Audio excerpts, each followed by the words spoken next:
गोरखपुर में शुरू हुआ विशेष प्रगाढ़ पुनरीक्षण एसआईआर अभियान। डीएम दीपक मीना ने कहा 2003 के बाद 2025 में दोबारा हो रहा मतदाता सूची का गहन सत्यापन। गोरखपुर जिलाधिकारी एवं जिला निर्वाचन अधिकारी दीपक मीना ने बताया कि भारत निर्वाचन आयोग के निर्देशानुसार जनपद गोरखपुर में विशेष प्रगाढ़ पुनरीक्षण स्पेशल इंटेंसिव रिविजन एसआईआर अभियान शुरू हो गया है। यह अभियान 4 नवंबर 2025 से 4 दिसंबर 2025 तक चलेगा, जिसके तहत जिले की सभी 9 विधानसभाओं में मतदाता सूची का घर घर जाकर सत्यापन किया जाएगा।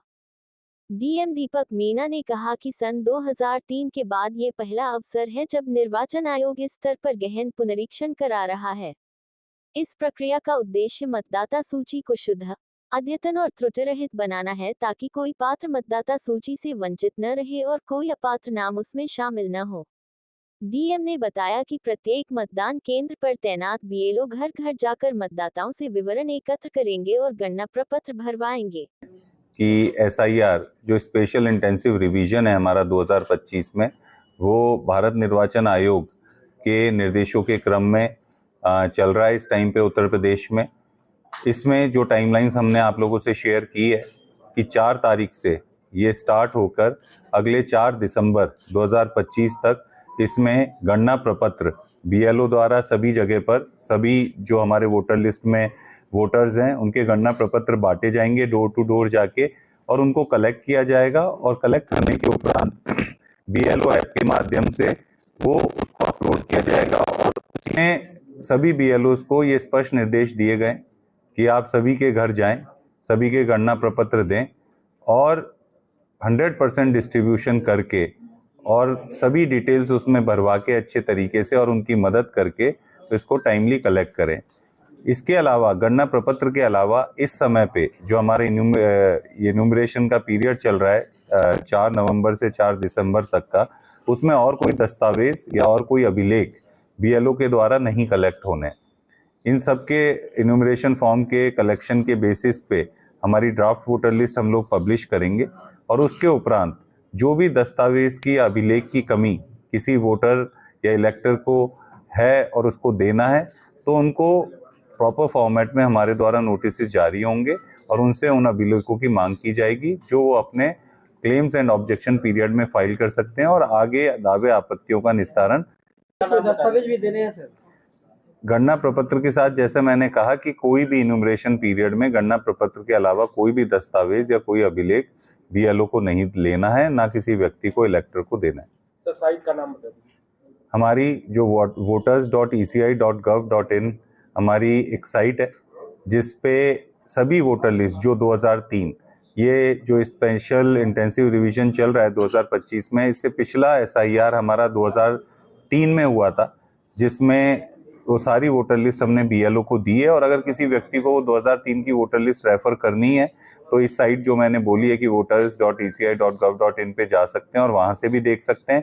तो 2003 की वोटर लिस्ट से लिंक कर पाएंगे, उतने ही कम अभिलेखों की या उतने ही हमारे दस्तावेजों की हमें दावे आपत्तियों में जरूरत पड़ेगी। अच्छा सर, पोलिंग स्टेशन से अगर मतदाता की दूरी दूर है या चेंज कराना चाह सकता है, तो ऐसा कोई प्रावधान है? नहीं, ऑलरेडी हमने पॉलिटिकल पार्टीज के साथ मीटिंग की है।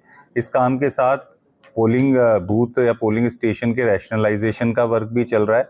आपके माध्यम से भी मैं ये कहना चाहूँगा कि अगर कोई भी ऐसा पोलिंग स्टेशन है जिसको आपको लगता है कि उससे बेहतर और मानक पूर्ण करता हुआ उसके विसिनिटी में दूसरा पोलिंग स्टेशन है जहां पर बनना चाहिए, वो कोई भी व्यक्ति या पॉलिटिकल पार्टी मतलब वो अपने ऑब्जेक्शन रेज कर सकता है। हम लोग भी सारे पोलिंग स्टेशंस को फिजिकली वेरीफाई कर रहे हैं और जहां पे भी वोटर्स और इलेक्टर्स के लिए जो सहूलियत हम दे सकते हैं और उसके लिए हमें मानक अनुसार कहीं चेंजेस करने पड़ेंगे तो हम लोग वो भी चेंजेस करेंगे।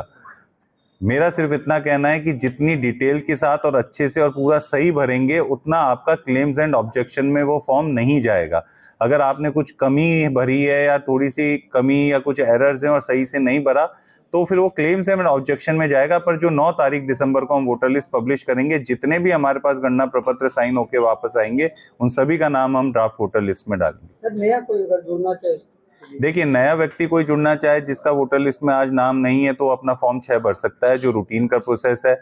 हमारे किसी को अगर अपना शिफ्ट हो गया है या इधर से एक विधानसभा से दूसरी विधानसभा करना है या कुछ और भी चीजें उसमें सही करवानी है तो फॉर्म 8 का प्राविधान भी है।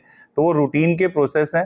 वो ड्राफ्ट वोटर लिस्ट के बाद भी कोई भरेगा तो फाइनल वोटर लिस्ट से पहले उसमें भी क्लेम्स एंड ऑब्जेक्शंस उनके, और जो रूटीन में हम फॉर्म्स को प्रोसेस करते हैं उसी हिसाब से नाम जोड़े या ऑल्टर भी किए जा सकते हैं। में 50 लोग वोटर हैं और 40 लोग बाहर हैं, 10 लोग घर पे, उनका कैसे रहेगा? नहीं देखिए, ये मतलब ये एक हमारे पास वो भी है, अपॉर्चुनिटी भी है कि जब हम फॉर्म्स भर रहे हैं और गणना प्रपत्र भर रहे हैं तो जो डिटेल सही नहीं थी उसको भी बीएलओ अब सही कलेक्ट कर लें। मकान नंबर कहीं पे 0 थे तो उसको मकान नंबर अगर है तो वहाँ कर लें, और अगर किसी मकान में जेन्युइनली कुछ लोग बाहर काम करते हैं और अभी नहीं है तो उनके रिलेटिव्स भी उनका गणना प्रपत्र लेके भर के वापस कर सकते हैं। वो उनके रिलेटिव मतलब मदर फादर या जो भी उनके क्लोज फैमिलीज हैं तो उनके द्वारा भी हम लोग वो गणना प्रपत्र कलेक्ट कर लेंगे।